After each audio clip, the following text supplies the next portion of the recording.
Hello बच्चे, good morning.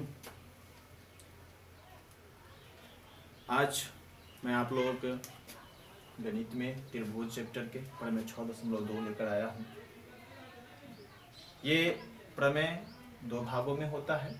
एक भाग जो होता है वो गिवन होता है और दूसरा भाग जो होता है वो प्रूव करना होता है। दोनों को मैं विश्लेषण करता हूँ ताकि आपको आसानी से समझ में आ जाए, और इसके लिए समझ में तभी आएगा जब इसे आप एक एक बातों को ध्यान से सुनिएगा, बिना स्किप किए हुए। अपने सामने कॉपी कलम रख लें जो बात, ताकि आप हर बात को नोट भी करते चलें तो आपके लिए बेहतर होगा। और एक एक बातों को ध्यान से सुनना। अब मैं समझाता हूँ इस स्टेटमेंट को कि पर में 6.2 का जो स्टेटमेंट है उसका दोनों भाग में क्या क्या है। एक भाग जो दिया हुआ होता है और दूसरा भाग जो सिद्ध करना होता है। दिया हुआ क्या होता है, इसके दो लाइनें होती है। आप एक लाइन यहाँ देख सकते हैं कि यदि एक रेखा किसी त्रिभुज की दो भुजाओं को एक ही अनुपात में विभाजित करें, यहाँ पे कॉमा के द्वारा रोक दिया गया है। यानी ये हमारा जो लाइन हुआ, इसका मतलब है कि ये हमारा जो है सो दिया हुआ है, ये हमारा मटेरियल है। दूसरी लाइन है तो वह तीसरी भुजा के समांतर होती है।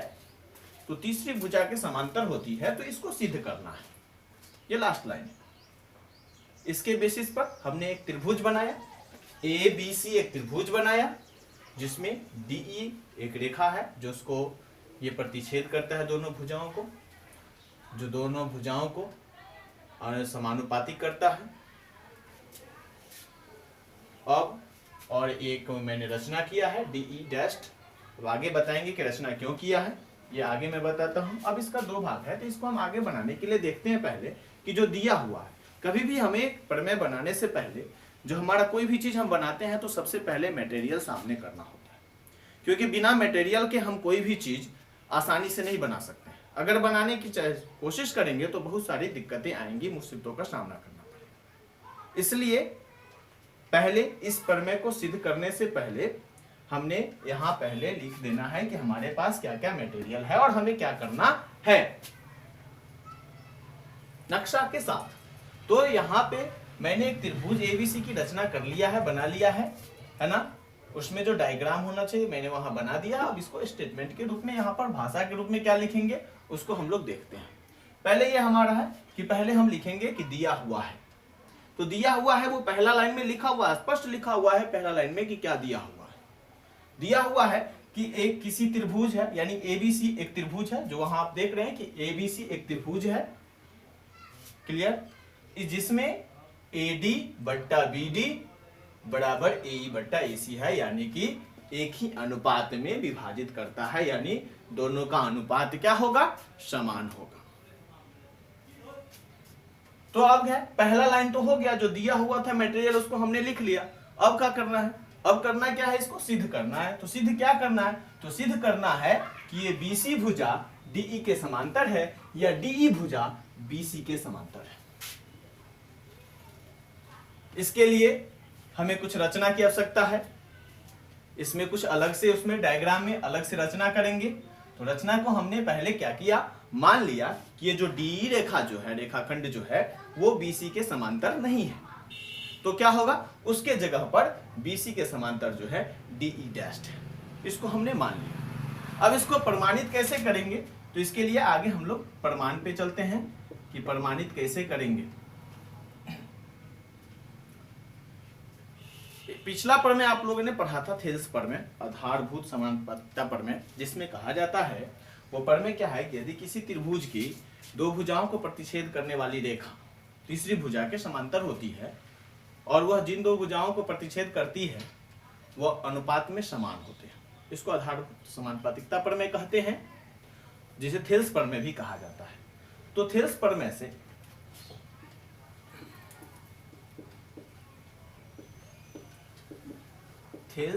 से कहता है कि दोनों का अनुपात के प्रतिच्छेद करने वाली जो रेखा होती है भुजाओं को समान अनुपात में डिवाइड करती है।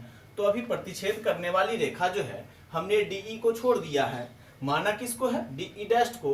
तो हमारा एक साइड एक भुजा को जो है D बिंदु पर प्रतिच्छेद करता है और दूसरी भुजा को ई डैश बिंदु पर प्रतिच्छेद करता है। तो यहां से दोनों का जो होगा अनुपात थिल्स पर में से क्या होगा, बराबर होगा।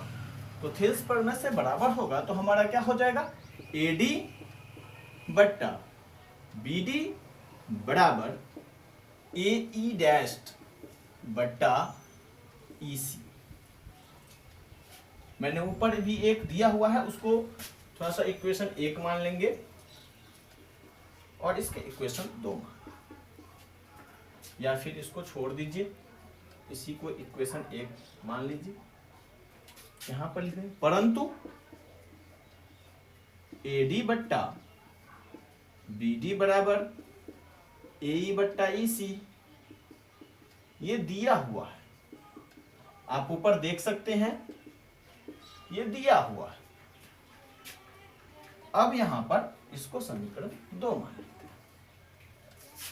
और 1 और 2 में आप देख सकते हैं कि ये बायां साइड जो है, ये लेफ्ट हैंड साइड है, ये साइड और ये दोनों इक्वल है, बराबर है, समान है।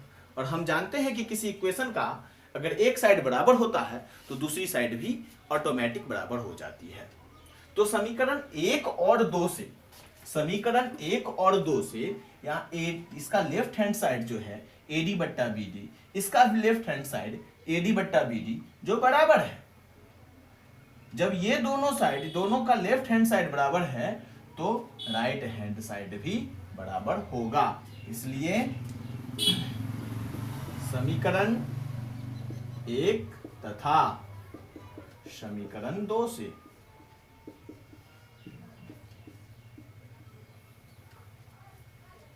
AE डैश बट्टा EC बराबर AE बट्टा EC। अब इसमें गौर करने वाली बात है कि ये हमारा जो है AE डैश बट्टे EC बराबर AE बट्टा EC आ गया। अब हम देखेंगे इस दोनों के नीचे हर को, हर में EC है और ये यहाँ हर में EC है, दोनों EC यानी कि दोनों का हर बराबर है। जब हमारा फ्रैक्शन बराबर होता है, कोई भी भिन्न बराबर होता है और उसका कोई अंश या हर बराबर हो, किसी का एक पक्ष बराबर हो तो दूसरा पक्ष ऑटोमेटिक बराबर हो जाता है। तो यहाँ EC के बराबर है ना, यानी कि हर बराबर है और दोनों भिन्न बराबर है, इसलिए अंश भी बराबर होगा। इसलिए हमारा क्या हो जाएगा, AE डैश बराबर AE। अब AE डैश बराबर AE आ गया, लेकिन हम यहां देख सकते हैं ये फिगर में,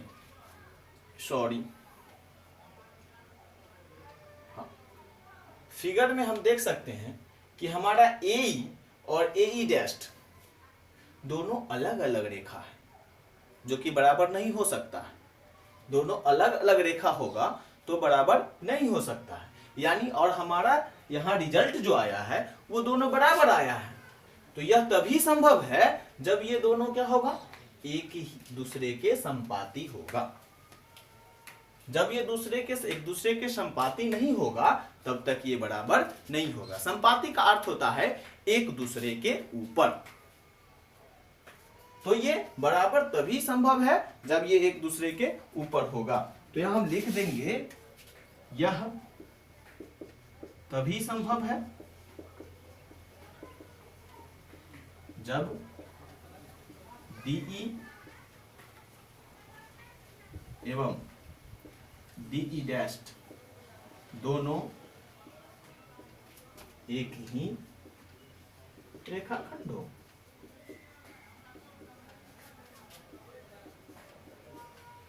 अर्थात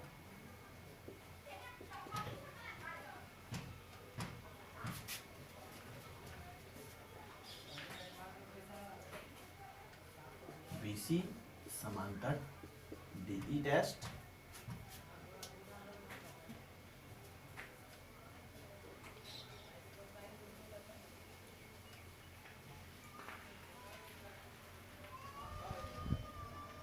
बराबर BC समांतर DE।